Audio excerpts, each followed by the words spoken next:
Hello and welcome to Property Summit's essential viewing for landlords, investors and developers alike. I'm Emma Birchley and joining me today are 5 experts with bags of experience in the property world.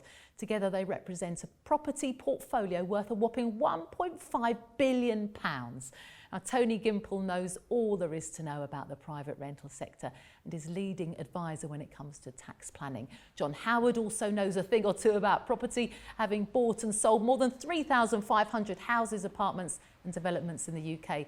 I'm joined too by Nicholas Walwork, another seasoned property developer and investor who is CEO of the world's largest international property forum. Finally with me here in the studio is Richard Bush, founder of Crowdlords, which offers crowdfunding property investments across the UK.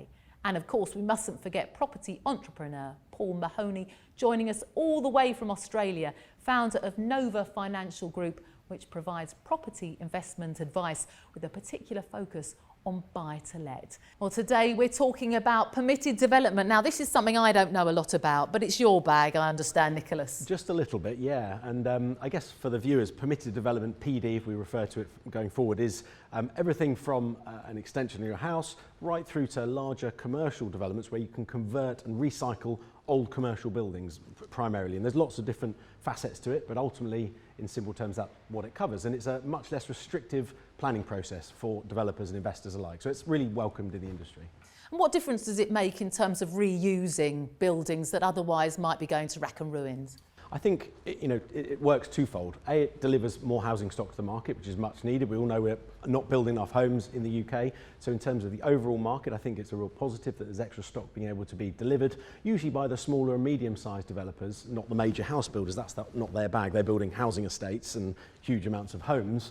We like to get involved in recycling buildings. It's also a positive eco effect, if you like, whereas an office might be going to rack and ruin as an office, it can't compete with a grade A listed office for quality. Instead of spending hundreds of thousands of pounds getting it to that quality as an office, it can be probably more cost effectively refurbished into a block of flats. And the rules have changed recently, haven't they? The rules have changed a lot. Last year in September there was changes. There's more changes coming in July of this year, but they're all good changes. They're all positive. We've got this new Class E now, which is kind of an all-encompassing class, which covers PD changes back and forward between a lot of the use classes. So what that means is the use classes is a planning class, and it defines shops and restaurants will all be sort of A1 and A2 retail uses. You've got the C classes, which are all residential classes. You've got the D classes, which is dentists and doctors and surgeries and all these kind of places. They all now have various PD rights that allow you to do a certain amount of changes to put residential in place of them, and sometimes backwards and forwards. So it's very positive for the industry. It means that businesses can change use easier. It means we can get more residential property onto the market that might have been disused offices and other buildings that are disused and had problems. And with the pandemic, I think that's going to be really valuable. They've I don't know if they saw this coming. They can't have seen a pandemic coming, right? But certainly the pandemic is going to create a lot of extra commercial space that would have been going to rack and ruin with unfortunate, businesses that have gone bust and had difficulty.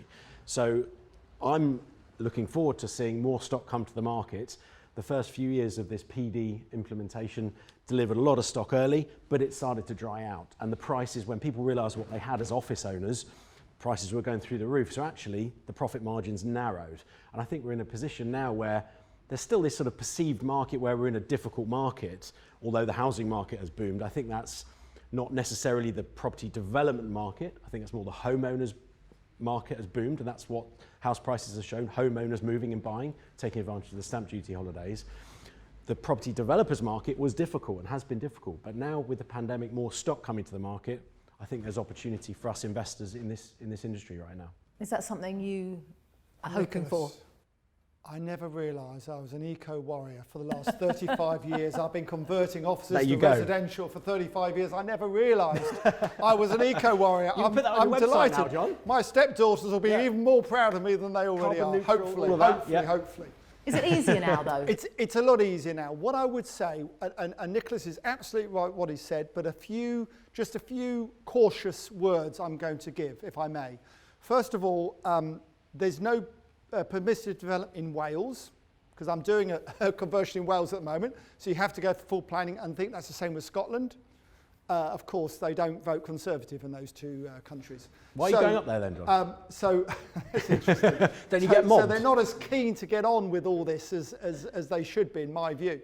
The other thing is, under the old permissive development, which we've got now, it's very simple to convert offices to residential. There's only two things anyone can hold you up on. The council, there are only two things the council can really stop it on. One is not having enough waste bins, and the other is cycle storage, have enough cycle racks. Now, those two things seem very simple for everyone, but they're not. Because if you've got no external space, where do you put the waste bins? And where do you put your cycle stores? So be careful. They're the two things that the council can stop you on.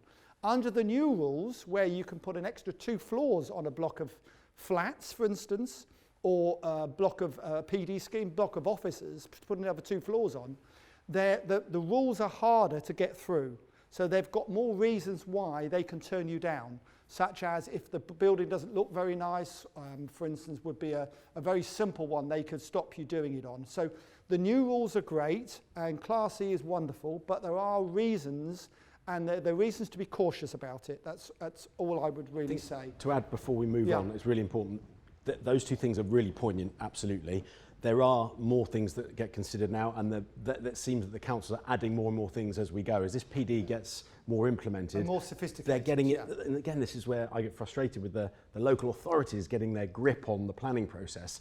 They seem to be interpreting things themselves and adding extra things in for their regions. So which is exactly what the government don't want. Which the is what they government don't wanted want. a really simple thing, Yeah. and it has been in the past up till now, but it is getting more complicated. And one last thing before, because Richard's, I know if you're funding these deals, the one other thing is, just because you can do it doesn't mean you always should. So if you're in an area where it's a very commercial area, but you can get the PD, like an industrial estate or something. You know, you may decide you don't want to do it anyway because you won't get funding from someone like Richard, or if he'll fund it to develop it, you won't get the building societies to lend to individual buyers at the end. True, big risk. Yeah. What are the considerations for you then when you're looking at Well, I these? think permitted development is great because you know that you can develop it and therefore you're safe to buy it. But like John says, there are so many things about many of these properties that don't make them ideal as residential properties. So we've seen many situations where people have purchased a building, they think they can convert into 30 flats, but when they get inside and they look at the structure and they look at various things like waste, they realise actually it's not that easy. So and fire safety is a big one. Fire safety is a really to good bring example. these up to specs, really tricky sometimes. So I think whilst it gives an impression that you will be able to get planning, it doesn't mean that it makes it a good development. And then the other thing that John mentioned, I think is the most important, is there's a lot of conversions, it might be 100 units, 120 units in a large office, that once they've been converted, people can't get mortgages on them because they're all bought by investors, and the mortgage companies don't want to be exposed to too many investors in one block.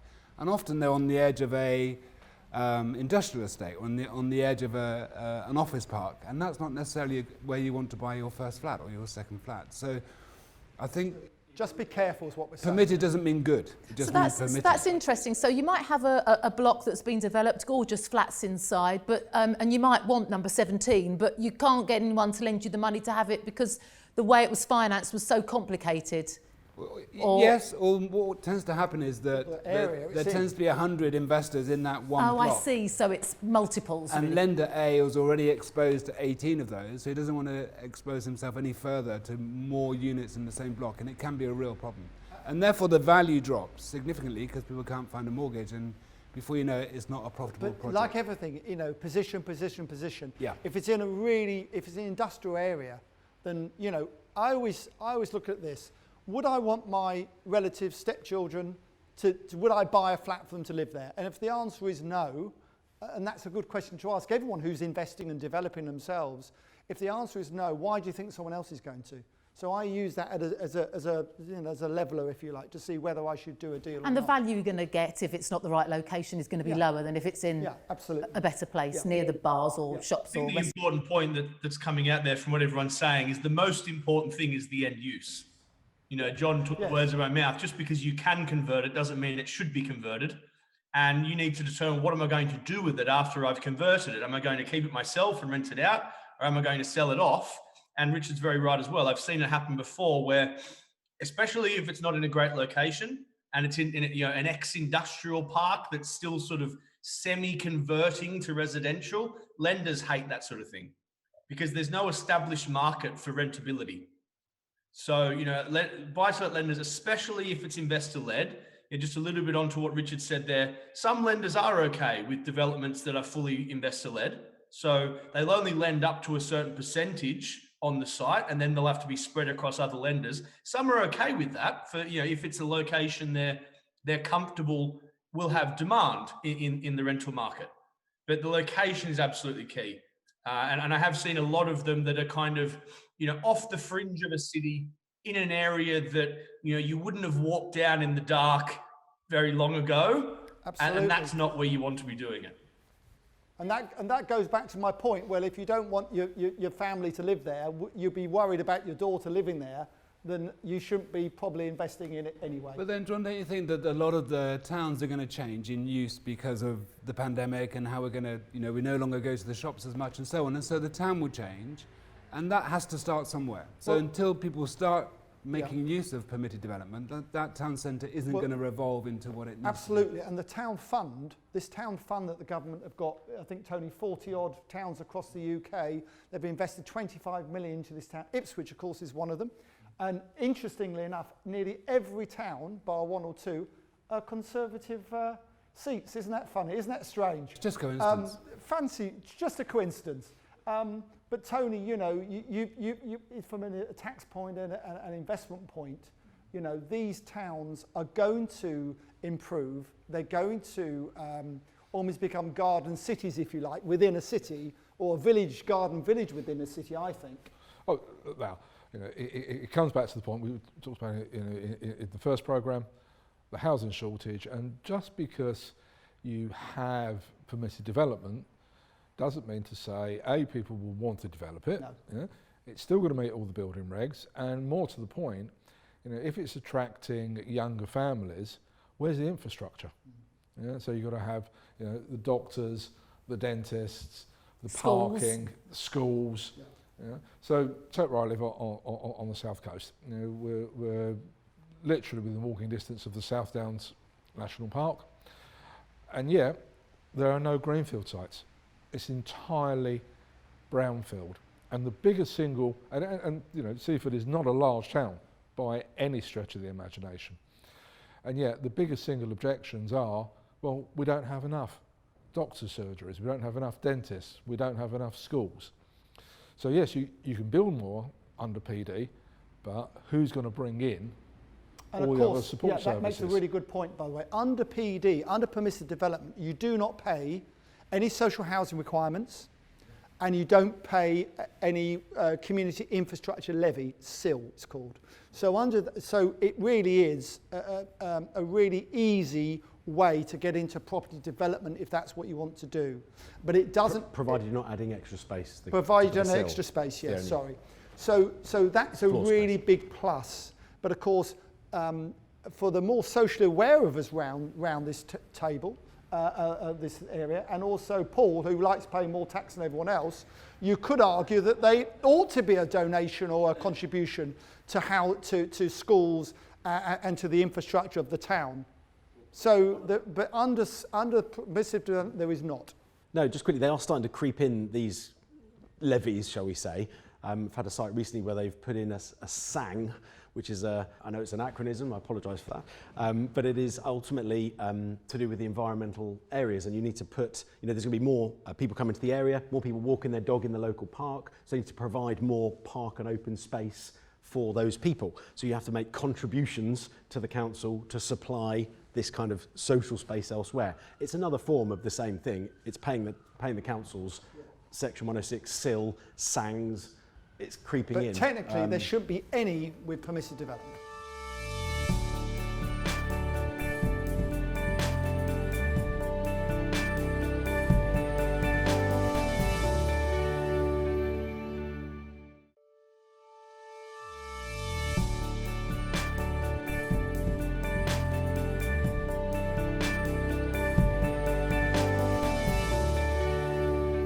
What difference has it made that there are now these minimum space standards? Obviously, if the person that's going to end up buying one of these properties, if you've got, you know that you're going to get a certain size, I think, what is it, 37 square metres for a one-bedroom flat with a shower room. Great for them, so good for the developers? I think the idea of bringing in the national space standard into the PD market was a bad idea. I think the fundamental idea they wanted to achieve was to stop the unscrupulous developers building rabbit hutches for people and the low end of that market. I think 37 square metres is too high. I think they should have brought in a lower standard for PD to enable the PD sites. I want to hear Richard's view on this in a moment. He disagrees with me. Excellent. So I think I think it's important there's a space standard for PD, absolutely, because you can't be building 10 square metre rooms and renting those out. That's appalling, and that has gone on. So it needed some change. I think the minimum space standards at 37 square metres is too high. You know, something at 20, 25 square metres, well space designed in town centre locations is completely acceptable. You know, it's a really big, large sort of hotel suite and it's room. the first step on the ladder for people, because you don't expect your first home necessarily to be very big, do you? No, exactly. Especially if you're in a town or a city. People in their early 20s and sometimes early 30s need affordable accommodation. And we're not talking council affordable accommodation, we're talking professionals that need, and they want to own it, they don't want to rent it. You know, and what we're building primarily, as John touched upon recently, was the house builders are building, what was the percentage? The number of major house builders? 70% of houses of the housing stock in the UK are built by the 10 major house builders. Right, so that's houses yeah. on housing estates. Yeah. Very little flats, and certainly no smaller flats. So there's a huge gap in the market for a well-designed micro studio, which might be 20 to 37 square metres, that range. They've cut that off. But Emma, we don't know anyone who does those. No one at all here does those. Oh, hang on a minute. So, not anymore. Not anymore. not anymore. Not anymore. What do you think, Richard? So, yeah, what do you think, Richard? I can see that there's a market for rental at that level, but I just think to myself, how would I like to spend the last 12 months or 6 months locked down, or the last 12 months in a 37 square metre box?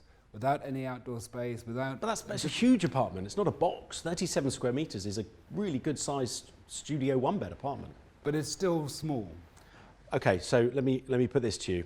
Would you rather be in a 6.5 square metre HMO bedroom, which is fully allowed by the regulations, or a 25 square metre fully self-contained, well-specced, well-space designed apartment of your own? Or near Reading. Or an HMO of 6.5, 7 square metres, which is the minimum space standard for HMOs. But that isn't the choice. 6.5. It isn't a case of either you're in a 6 metre square. It kind of is, because I believe there's a gap in the market in that area. You're either in a shared house, which we know is booming in the market because these young people need affordable accommodation to rent and live in. I'd rather be in a shared house. I'd rather be in a shared space where I've got more than, it's just personally, than I've, a small box where I can reach out of my bed and turn the TV on and reach the other side and flush the lid. I need to show you on my previous sites, because it's not like that. They're beautiful apartment space design. And there are some people that are developing things that are not, they're not habitable. Completely agree with that. I mean, it needs a minimum space standard. But don't you think that's been done because there's such a demand for housing?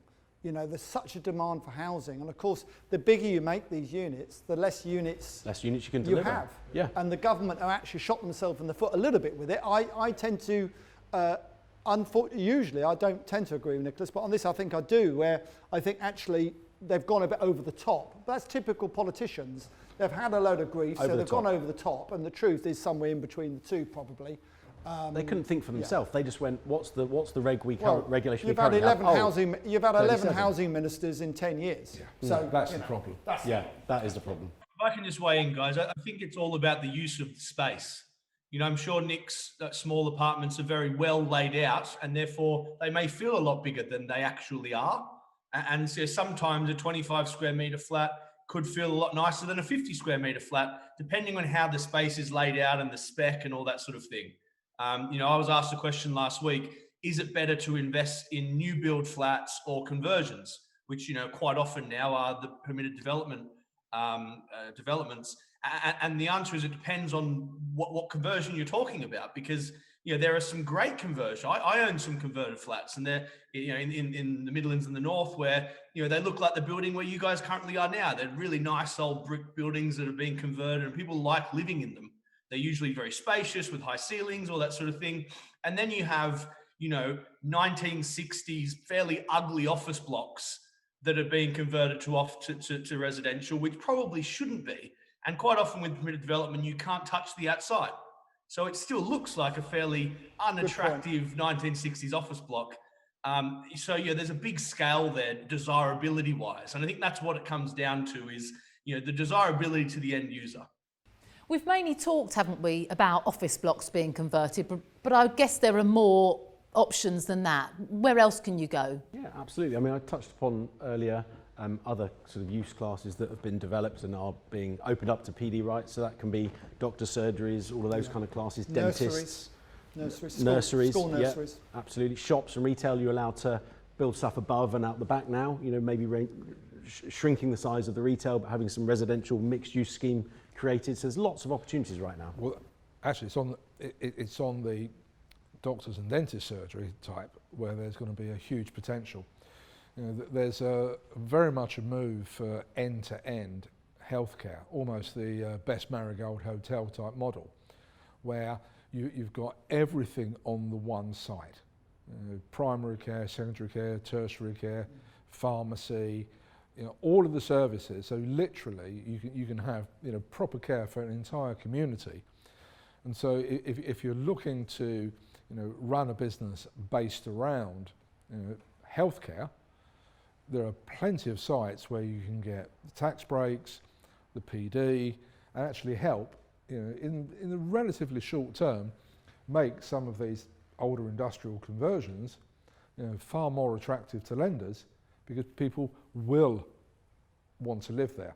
You know, it all comes down to having more space, more homes where people can live, whether it's owned, shared, rented, or some other variation on that theme.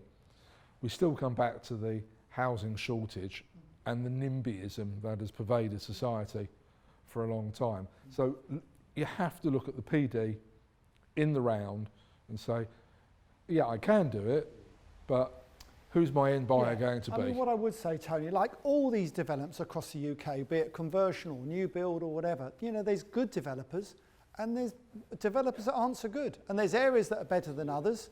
And really, you just need to try keep the standards up, but keep things at an economic level so people can afford to buy them. And, you know, house builders and developers get knocked for, say, oh, well, it looks a bit cheap, this, that. Well, you know, it appeals to one section of the market that can't afford anymore. So that's got to be taken into account as well. What's interesting is that the care home market hasn't been influenced really by the PD implementations much yet. No. And there's a lot of older care homes that are going to rack and ruin in the same way that the office have and other commercial buildings. I've just managed to save one.